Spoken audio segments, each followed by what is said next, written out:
Woke. If there's one word I could choose to erase from the English language, it would probably be that. It's a word that I try to avoid in my own reviews as much as possible, because just like racism and sexism, it's been overused so much over the past few years that it's basically lost all meaning and relevance. It seems like every piece of online discourse about a new movie, TV show, or video game inevitably devolves into whether or not it's woke, without really understanding what that word even means and how to measure it. So I guess this video is my own little way of drawing a line in the sand and hopefully clarifying what it actually means for something to be woke. So first up, how do we begin to define it? Well, it kinda depends who you ask. If you ask someone on the progressive end of the political spectrum, they'll probably tell you that being woke means demonstrating a greater awareness of the systematic injustices, oppression, and inequality of modern society, and making some effort to pass that awareness on to the audience. It's about educating people, helping them to broaden their minds and see the world from a different perspective, giving more visibility to groups that didn't get a fair shot in the past, and inspiring a greater sense of compassion and acceptance of people who happen to look or think different from you. On the other hand, if you ask someone on the opposite side, they'll tell you that it's a divisive and destructive ideology that aggressively pushes hardcore left-wing political agendas into all aspects of entertainment, demonizing anyone who happens to be straight, white and male, undermining Western cultural values, hijacking and destroying long-established characters and franchises, and generally chipping away at the foundations of everything that our culture's built on. So basically you've got two wildly conflicting views of the same thing, coloured by the perspectives of the people involved. And with that being the case, is it even possible to be objective about something so divisive and contentious? Well, yes, but I think this is where we have to apply a bit of something that's generally lacking in modern online discussions. Nuance. See, looking at this thing from a neutral perspective, I think most sensible, level-headed people would probably accept two things. One, raising awareness of social, cultural and environmental issues isn't a bad thing. Neither is encouraging people to look at the world from different perspectives, or giving historically underrepresented groups or problems a bit more visibility and attention, or trying to move beyond tired and damaging old stereotypes. 2. Pushing all of this stuff too hard, too aggressively, or with ill intentions is having a damaging effect on modern entertainment. Instead of encouraging people to broaden their minds and consider new perspectives, it's basically lecturing and browbeating them into thinking the way the creators want them to think, replacing one form of arrogant narrow-mindedness with a different one. Instead of elevating marginalised groups, it's dragging down, insulting and demonising anyone else, and usually trying to lazily pander to the groups themselves with unimaginative, tokenized attempts at representation. Instead of creating great stories and characters with high-minded ideas cleverly woven into the narrative, it's given us little more than socio-political indoctrination with a thin veneer of entertainment grudgingly wrapped around it. The point I'm making here is that incorporating progressive themes and ideas into entertainment is no different than incorporating traditional conservative themes and ideas. They're both just perspectives that the audience is invited to consider. But for me, the tipping point comes when those themes and ideas to be explored turn into messages to be broadcast. That's where they start to undermine the integrity of the story and characters, making them behave in ways that don't feel natural, believable, or consistent with what we know about them. Instead of interesting concepts to be explored, what you end up with are a series of restrictive and suffocating rules that intrude in almost every aspect of the narrative. And it's usually a sign that the writers care more about getting their political ideology across than they do about actually telling a good story. The tipping point is the point at which the importance of the messaging outweighs the importance of the story, and a piece of entertainment becomes, for lack of a better word, woke.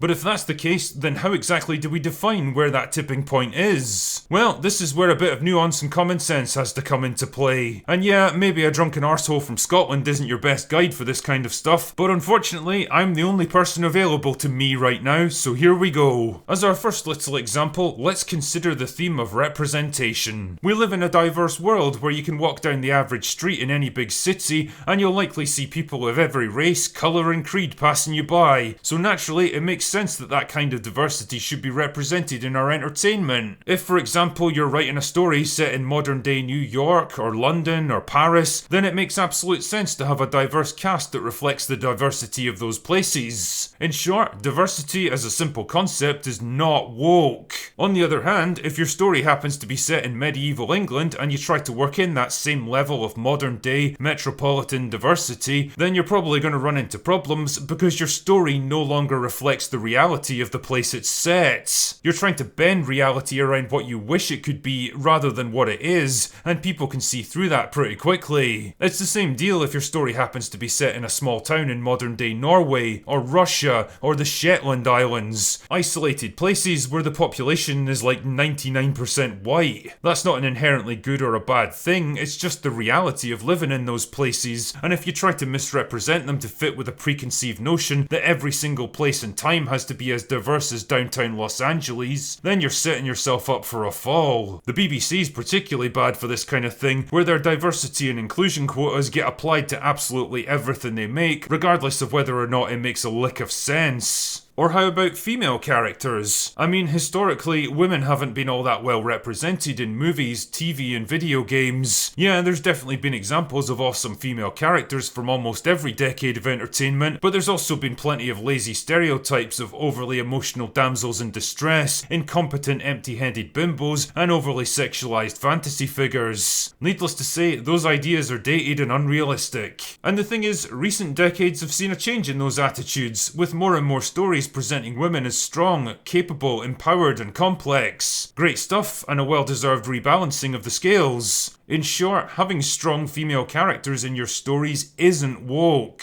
Unfortunately, the problems began around 5 or 6 years ago when a certain executive named Harvey and all of his misdeeds came to light. And from then on, the reaction from Hollywood was basically panicked overcompensation. Women couldn't just be strong and smart anymore, they had to literally be the strongest and smartest people in every situation. They couldn't just hold their own against men, they had to dominate them physically and intellectually. They couldn't just be determined and resilient, they had to be cold, callous, condescending, and closed off. They couldn't work hard to overcome flaws and weaknesses because they weren't allowed to have any in the first place, and so they stopped learning and growing as characters. Not only were they no longer objectified, but even the barest hint of sensuality had to be mercilessly stamped down and destroyed to avoid the dreaded male gaze. Again, the tipping point comes when you take a good initial idea and overdo it to the point where it compromises your story and characters. Having strong, complex, flawed, and relatable female characters in your story is great, but bombarding the audience with a relentless series of flawless, idealized, overpowered, unlikable girl bosses who easily dominate and overpower the weak, incompetent men in their path, but who also somehow still live under the oppressive shadow of the patriarchy isn't. It's lazy, simplistic pandering, and it doesn't impress anyone. And for another example, let's consider the depiction of LGBT people, something that's had a very checkered history in entertainment, although you'd be surprised how many movies actually managed to work in gay characters all the way back to the 1930s and beyond, either hinted at in subtext or just straight up shown for what it was. I mean really, what do you think Marlene Dietrich was trying to say about herself here? Anyway, the point once again is that simply having LGBT characters and relationships featured prominently in your story doesn't make it woke in the slightest. They're just facets of human life that can make for interesting stories like any other. What does create problems though is the lazy practice of taking established characters and retconning their sexuality to make them gay after the fact, even though they've been depicted as straight for years or even decades by that point. The comic book industry's done it to such a degree that it's practically a meme by now, but it's also creeping into movies and TV shows at an alarming rate. Like how Star Trek Beyond decided to show Sulu, a historically straight character, meeting up with his husband for some shore leave. Damn, even George Takei, who's openly gay himself, thought that decision was nothing but bullshit pandering. And he was right. Another trend in modern entertainment is the way gay relationships are only ever depicted in the most positive and idealized way possible. Like, how many stories and TV shows have you seen recently where heterosexual relationships are either non-existent or depicted as dysfunctional, loveless, toxic, or breaking down entirely, whereas gay relationships are almost universally framed framed as stories of true love and understanding between two wonderful people triumphing against the odds. That sort of stuff's great and all, but if that's the only aspect of relationships that you ever show, then it creates yet another restriction on your ability to tell a compelling and nuanced story. You're locked into one specific path that denies the reality and complexity of real life, substituting it for an idealized fantasy world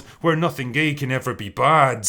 Putting any group up on a pedestal is just as damaging to your storytelling ability as demonizing them is. Now, the reason I've spent so long trying to clarify all this stuff is because I can see a bit of a problem looming on the horizon here. Now that more and more people are pushing back against wokeness in entertainment, I think we're in danger of swinging too far in the opposite direction, turning a well-justified backlash into a mindless witch hunt, seeing wokeness around every corner, and trashing things that were made with only good intentions. Just because a new project happens to have a diverse cast, or some gay characters, or women in prominent roles, or explores some progressive political ideas, doesn't automatically make it woke. If it did, then people would still be trashing Star Trek The Next Generation to this very day. What really matters is how all of this stuff is implemented, the intention behind it, how well it integrates into the narrative, whether it enhances and complements or undermines your investment in the story. That's what's actually important to any piece of entertainment, and if you start dismissing and shitting on stuff simply for what it contains rather than how it's been put together, then all you're doing is undermining and discrediting legitimate criticism. If you let yourself become the boy who cried woke, then nobody's going to take you seriously when you come to point out genuine problems and shortcomings. And the easier it becomes for all of that stuff to start creeping back in again. So I guess ultimately, my key takeaway from this whole thing is nuance. It's about having the common sense and restraint to look at these things objectively and fairly rather than passing judgment right away. And yeah, it's not always easy, but ultimately if you get it right, then it's going to make for a much more enjoyable time with entertainment today.